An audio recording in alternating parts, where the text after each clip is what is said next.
Hello, my name is Gary Schotten, and I'm sitting here in my machine shop, and today we're going to talk about influencing and being an influencer.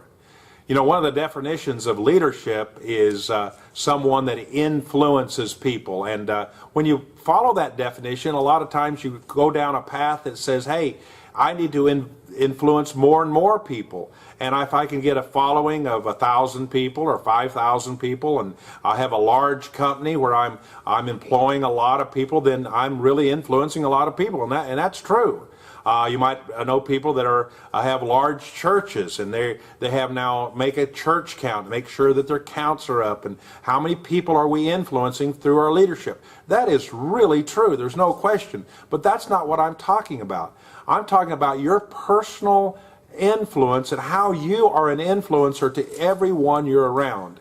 You see, when those people are public and that public, that's as much a calling as anything else. It doesn't mean they didn't have to work at it, but it means that they have to be really anointed, I think, by God to do that. And not everybody should even aspire to do that. I know I'm happy not being that. Those numbers being high, I'm not saying that in a humble way. I'm just saying that I have a different model to follow, and I think you will follow when I understand what I'm saying here when I discuss this a little further. You see, to have influence, one of the first things, you've got to be consistent. You see, if one day you're up, one day you're down, one day I pay my bills well, and the next month I can't pay my bills. One day my banker's worried about me, the next month everything's fine. I mean, my banker, I've been with the same bankers by people. They've changed their bank name several times, but by people, I've been with them 30 years. And I have influence with them because I'm consistent. I'm not perfect. That's not that case at all. I'm consistent. They can check my personal credit history. I'm a consistent person with finances. They like that. So I have influence. They want me to when I ask them for a loan or I deal with a situation, that I have their ear at all times, if it's within my capabilities. So you want to be a person of consistency.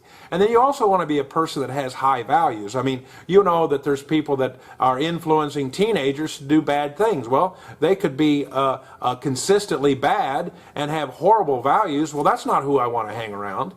There's some people that even in the business world that I kind of know about some situations that happened and the word got out and I know how they dealt with something, and they might come into the room where I'm at and there might be a lot of people, and I have no reason to try to go up there and just really be friends with them. I'm not going to be rude. I might even decide to kind of exit the building right then because I don't want to be around those people. Yet there's other people, when they come into the room or I'm in their presence or I have an opportunity to hear them, I'll go out of my way, out of my personal way, to make an effort to hear what they have to say. They have influence. They have high values. That's who we want to be. Now, let's give some examples. Number one, my dad was one of those people. He never wanted to be a speaker. He never strived to be a pastor, never strived to have anything more than a very large farm and ranch. A very large farm and ranch. And he wasn't proud of that. He just worked hard and diligent. He was consistent. He was consistent to the point that, and he had high values, so he was able to function in our community in a way with great respect. I remember some situations that surfaced, and I knew my dad's consistency. By the way, your family will know most on those two subjects, not those people that are out away from you away. And if you're going to go work with somebody in that regard, you want to look at their family and say, hey, how did things work with their family? Not every situation, every family is perfect. Don't get me wrong. But those closest to you and people around you will be the persons that really know who you are. That's what you want to get down to. Now, what about Sam Walton? I know he's passed on maybe 15, 20 years ago now, but he still is a man. He was, when you read the books, he was consistent. He wasn't one that tried to have his Walmarts in the early days in the biggest cities. He didn't try to compete. He just worked away, plucking away, steady Eddie, ready to go to work every day, always putting his nose to the grindstone, always improving his systems, always working out systems to the point, back in the 90s, the rest of the stock market and people thought of him as a country bumpkin out in Arkansas. They laughed about him. But he didn't care. And as time went on, he became the personal most wealthy man in the world at that time. And I think now, if you take his derivatives, I don't know all the details, but some of his heirs are certainly in the top 100 right now. Let's take Bill Gates. Okay, Bill Gates, I've never known him to try to be a public speaker. Yeah, he speaks a few times. He has influence, though. He has huge influence, not just because he has money, but because he's been consistent. He has high values. He's going to continue. I happened to visit in Seattle, and watched his philanthropic efforts, where he have a nice, the Melinda and Bill Gates Foundation.